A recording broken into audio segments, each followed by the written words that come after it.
है? Mummy mummy, मामी जी का कॉल आ रहा है, जरा बात कर लो। लगता है कोई जरूरी बात है, सुबह से तीसरी बार कॉल कर लिया है मामी ने। सुगंधा जी, कहीं इस उम्र में आपकी भाभी आपके भाई से डिवोर्स तो नहीं ले रही है? हाँ, मैं तो चाहती हूँ कि ले ले डिवोर्स भाभी और विनोद को अकेला छोड़ दे। इसी लायक है वो। पर पता नहीं पिछले जन्म में क्या पुण्य किया था उसने कि बीबी सेवा करने वाली मिली। बेटा शर्म मिला। ला मिला दे फोन, बात करती हूँ प्रेम। ला मिला। सुगंधा मुंह पिचका कर आंखों को आधा टेढ़ा मटका कर अपनी भाभी को कॉल लगाती। हाँ प्रणाम भाभी, कैसी हैं आप? कैसे याद किया आपने अपनी छोटी ननद को? वरना जो भी सवाल जवाब रहता है वो तो आप दीदियों से पूछ लेती है। मुझे तो कौन ही पूछता है मेरे मायके में। क्यों, सही कर? अरे नहीं नहीं दीदी, ऐसा मत बोलिए। आपसे भी तो शर्म मशवरे के हम कोई काम करते हैं क्या? नहीं ना। मैं तो ये बताने के लिए फोन किया था कि आपके भतीजे की शादी है, तो आना है आप सबको। क्या? ये क्या बात हुई भाभी? कौन है लड़की? ना रोके पे बुलाया ना लड़की के बारे में बताया और सीधा शादी पे बुला रही है। ऐसी शादी में मुझे नहीं आना। आपका इनविटेशन आप अपने पास रखिए। ये कहकर सुगंधा गुस्से में फोन रख देती है। क्या हो गया? इतना चिढ़कर क्यों फोन रख दिया तुमने? और किसकी शादी है भाई, बताओ। नितिन की। और किसकी? शादी की तारीख निकल गई है तो सीधा शादी में बुलाने के लिए फोन किया था। हाँ बताओ बुआ की। अरे इनकी शादी के एक रात के खाने के लिए मरती हूँ क्या मैं? है माना हालत मेरी इतनी अच्छी नहीं है हमारी, पर रोड के भिखारी तो नहीं है ना। हर रोज रेस्टोरेंट नहीं जाते तो क्या हुआ, महीने में 4-5 बार तो चले ही जाते ना। और उनकी तरह। हाँ मम्मी जी। और हमारे पास तो बताओ एक गाड़ी उनकी 4 है तो क्या हुआ, हमारे पास है तो सी ना गाड़ी। पर हमारे मन में आपके लिए इज्जत बहुत है जो उन लोगों के मन में नहीं है। हाँ सही कह रही हैं आप, कोई नहीं जाएगा वहां पर। ठीक है मम्मी जी। अरे तो हमें वहां कौन सा जाकर बसना है? जाएंगे खाएंगे और आ जाएंगे, किसी से ना बोलेंगे ना चालेंगे। अगर वहां जाएंगे नहीं तो अंदर की बात पता कैसे चलेगी? जरा दिमाग तो लगाइए सुगंधा जी। अचानक ऐसे शादी हो क्यों रही है नितिन की? कहीं कोई और बात तो नहीं है? हाँ माँ बाप के प्यारे बेटे ने कोई कांड वांड तो नहीं कर दिया? हाँ अरे ये तो मैंने सोचा ही नहीं। कहीं नितिन की लव मैरिज तो नहीं हो रही है? जैसे ममता दोबारा कॉल करती है, सुगंधा फोन उठा लेती है। माफ कीजिए दीदी, हमें भी कौन सा पता था कि ये सब होने वाला है। वो तो नितिन के ऑफिस में एक लड़की है जिसे वे पहले ही शादी का वादा कर चुका था। अब लड़की के घर वाले हड़बड़ी में उसका रिश्ता कहीं और तय करने वाले थे, इसलिए ये तुरंत लड़की को लेकर यहाँ पर आ गया। अब ऐसे में हम क्या मेहंदी क्या संगीत करते दीदी बताइए। हड़बड़ी में शादी हो रही है, 1 हफ्ते बाद की डेट निकली है। जैसे ही हमें सब कुछ क्लियर हुआ तो हमने आपको बता दिया। आपको क्या लगता है बताइए, मैं कैसे करती आपके साथ?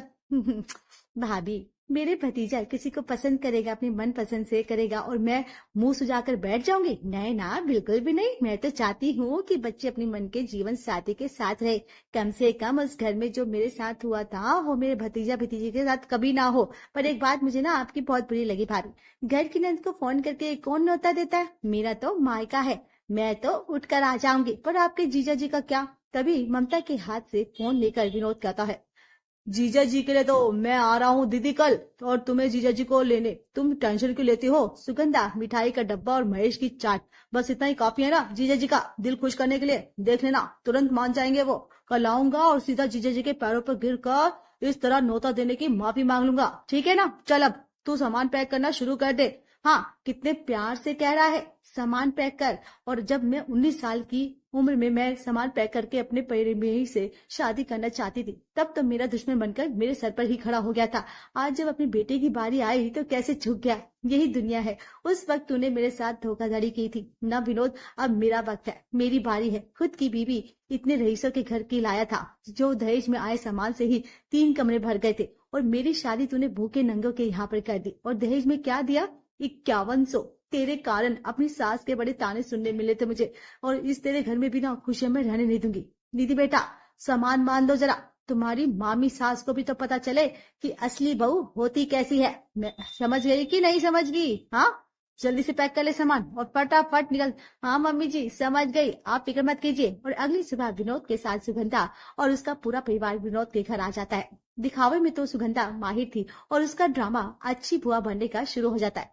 नहीं नहीं भाभी, आप मेरा हाथ नहीं पकड़ेंगे। भले ही मेरे बेटे की शादी में भैया ने 11,000 से ऊपर ना दिया हूँ, पर मैं तो पूरे 21,000 रखूंगी मेरे नितिन के हाथ में। ले बेटा, और तेरे प्रेम विवाह के निर्णय से मैं बहुत खुश हूँ बेटा। मन में जो हो उसी से शादी करनी चाहिए। पता चला तो अपने माँ बाप के कहने पर अरेंज मैरिज कर लेता और पूरी जिंदगी लड़की भी कूट कूट कर जीती। तो भी मुझे लगा था कि दीदी की आपकी नाराजगी यहाँ तक बनी रहेगी, पर नहीं, कसम से आपको अपने भतीजे से बड़ा प्यार है, बहुत ही अच्छे से प्रिया। और नितिन की शादी भी हो जाती है और बहू बनकर प्रिया नितिन के घर आ जाती है। शादी के बाद कितने ही दिन मेहमान रुकते, अगली सुबह होते होते सभी निकलने लगते हैं।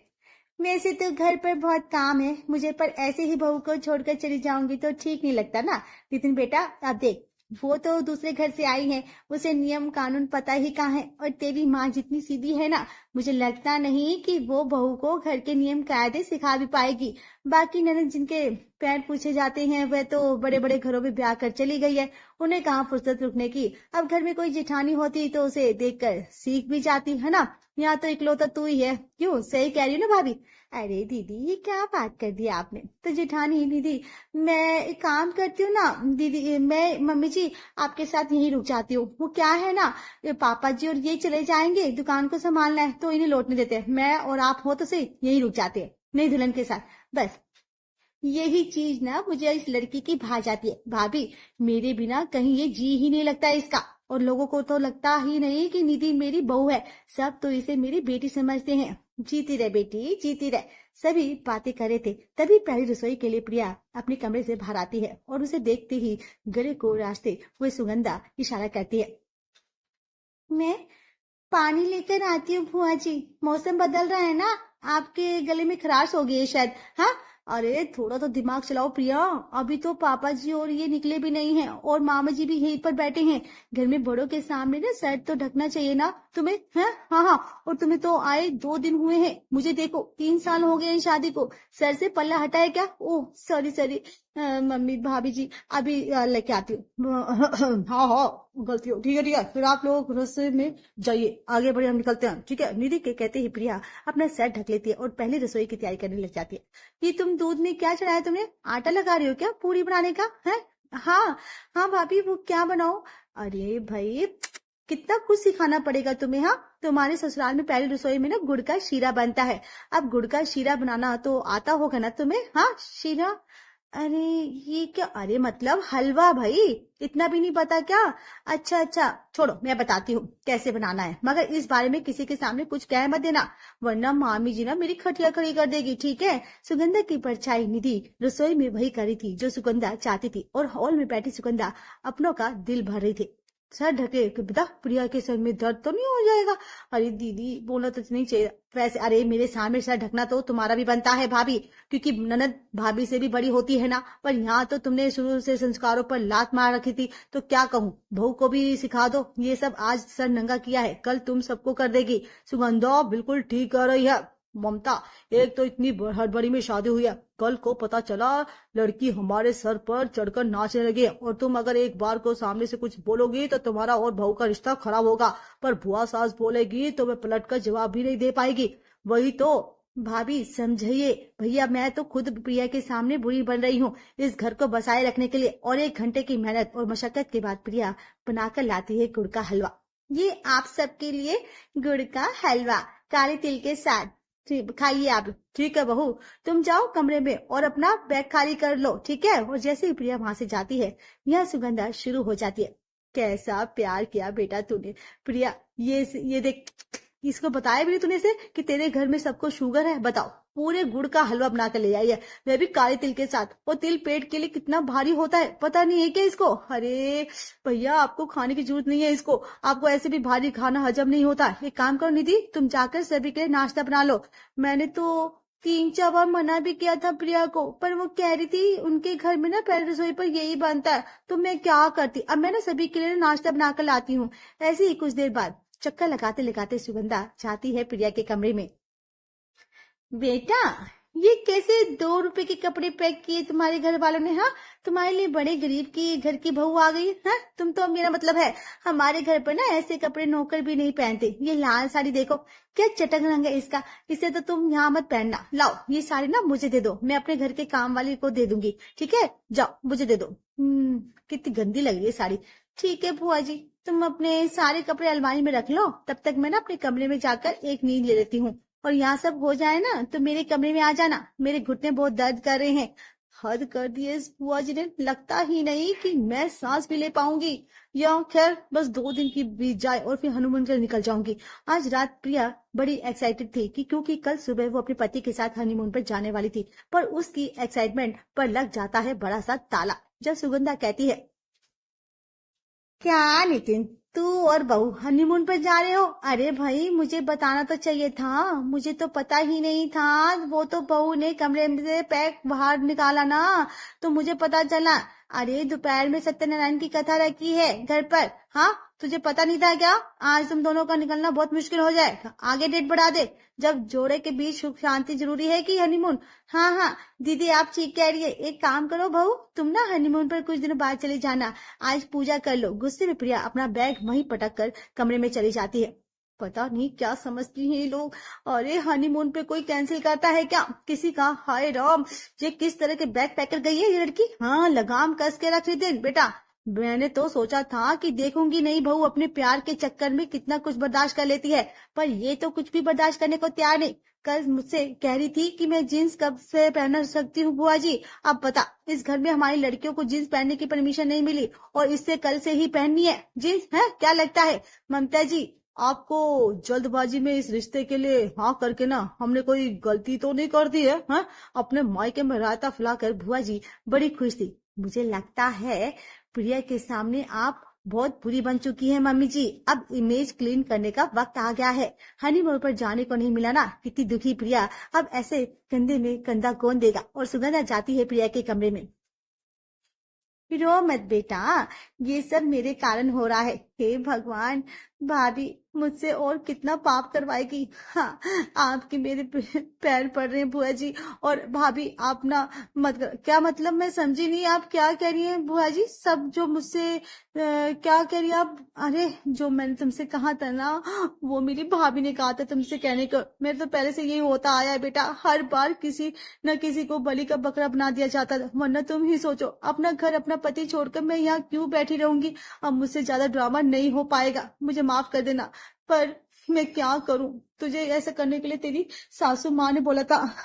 मम्मी ने ऐसा क्यों किया? हाँ, सिर्फ तेरी सास नहीं, तेरा ससुर, सब तो वैसे ही है बेटा। अब नितिन ने तुझसे शादी करने की जिद पकड़ ली थी तो उन्हें हाँ करना पड़ा। अब वो पर चाहते हैं कि मैं तेरे साथ इतना बुरा व्यवहार करूं कि तू खुद इस घर को छोड़कर चली जाए। कुछ दिन से मैं देख रही हूँ कि नितिन भी अपने पेरेंट्स की बात मान रहा है। वो ना आज के जमाने में किसी की बहू सर पर पल्ला रखती है बता।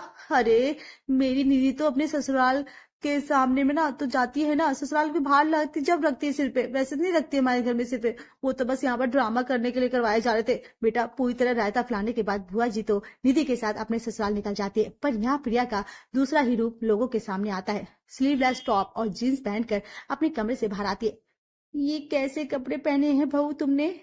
मेरे कपड़े पसंद नहीं आ रहे तो आप अपनी आंखें क्यों नहीं बंद कर लेती मम्मी जी? भूलिए मत, ये घर जितना आपका है उतना मेरा भी है। ये तुम किस तरह से मम्मी से बात कर रही हो? हाँ, शर्म लिहाज भेज दिया है क्या तुमने? और कर लो। मैरिज लव मैरिज, जिस दिन प्रिया अपने घर से उठकर यहाँ पर आकर बैठ गई थी ना, उसी दिन मैं समझ गया था कि लड़की कैसे घर से आ रही है। बिना शादी के कोई लड़की किसी लड़के के घर पर आकर बैठ जाती है क्या? हाँ, ये सब ना साजिश थी, साजिश। इसी बहाने शादी के खर्चे बच गए। समधी जी, मुझे कोई दिलचस्पी नहीं थी आपके बेटे से शादी। अरे अरे, क्या बवाल शुरू हो गया भाई? क्योंकि मेरा रिश्ता कहीं और हो रहा था और 2 ही मिनट में ममता और विनोद का घर दिखा जाता है। अब हर रोज प्रिया दूसरे ही माइंड से सेट हो रखी थी और बेकार की बातों के कारण घर का माहौल खराब हो जाता था। एक गलतफहमी दूसरी गलतफहमी को पैदा करती है और दूसरी तीसरी की हालत ऐसी हो जाती है कि प्रिया अपने मायके वालों को अपने ससुराल बुला लेती है। तो आप अपनी बेटी के पक्ष लेने आए हैं? हाँ, हमें भी कोई शौक नहीं है इस रिश्ते को बनाए रखने का। ले जाइए अपनी बेटी को, लॉयर से मैं बात कर लूंगा। हाँ पापा ठीक कह रहे हैं। पापा जी, लगता है मैंने जल्दबाजी में शादी कर ली आपकी बेटी से। आज जैसे ही प्रिया अपने घर वालों के साथ निकलने लगती है, सामने से प्रेम अपनी माँ का हाथ पकड़े वहां आ जाता है। ये देखो मम्मी, ये क्या किया तुमने? जब भी मुझे पैसों की जरूरत पड़ी हमेशा मामा जी मेरे साथ खड़े रहे। पापा, जब आप हॉस्पिटल में एडमिट थे तो पैसे किसने दिए थे? मामा जी ने। मदद की थी, मेरा रिश्ता किसने करवाया था? मामा जी ने। और भाभी के कान भर भर के तुमने उन्हीं का घर तोड़ दिया। ये क्या कह रहा है बेटा? हाँ, ये क्या बोल रहा है तू? आपके घर की शांति को भंग करने वाली कोई और नहीं, मेरी माँ ही है, तुम्हारी बुआ। नितिन, प्रिया भाभी की कोई गलती नहीं है। आप सबके बीच मिसअंडरस्टैंडिंग मम्मी ने ही पैदा की, क्योंकि उन्हें लगता है कि पापा ने उनकी शादी एक मिडिल क्लास फैमिली में करवाई थी, उससे नहीं करवाई जिससे वो प्यार करती थी। तुम्हें जिससे प्यार करती थी वो नशेड़ी था, दुनिया भर की बुरी आदतें थी, उसमें 4 बार जेल जा चुका था, उससे करवाता क्या मैं तेरी शादी? हाँ, तेरे एक पैर पर प्रॉब्लम है, एक प्रॉब्लम के साथ कोई भी तुझसे शादी करने को तैयार नहीं था सिवाय जीजा जी के। मैंने तो अपने हिसाब से अच्छा घर ढूंढ कर दिया था तुझे। मुझे क्या पता था कि उस करवाट को तू ऐसे अपने मन में बसाकर बैठ जाएगी कि मेरे ही घर को जला देगी। मुझे माफ कर दीजिए भैया, मुझसे बहुत बड़ी भूल हो गई है। बदले की आग में मैं इतना गिर गई कि अपने भतीजे के घर को तोड़ने चली थी। मुझे माफ कर दीजिए भाभी। नितिन, मुझे माफ कर दो बेटा। तो सबसे ज्यादा दुख तो मैंने तुम्हें दिया है प्रिया, ये सब मेरे कारण हुआ है बेटा। तेरी सास ने कभी मुझे कुछ भी करने को नहीं कहा था, वो तो तुझे अपनी बेटी मानती है। पापा, मम्मी, भैया, आप सब वापस जा सकते हैं। मेरा ससुराल मेरा घर है, मैं यहीं पर रहूंगी। और बुआ जी, आपको भी मुझसे माफी मांगने की कोई जरूरत नहीं है। जो हुआ उसे भूल जाइए, हम नई शुरुआत करते हैं। अब हम अच्छे से सुखी से परिवार। अगर हमारे वीडियो आपको पसंद आए तो हमारे चैनल बर्ड्स वेब को सब्सक्राइब करें, लाइक, शेयर और कमेंट्स करना ना भूलें। Thanks for watching.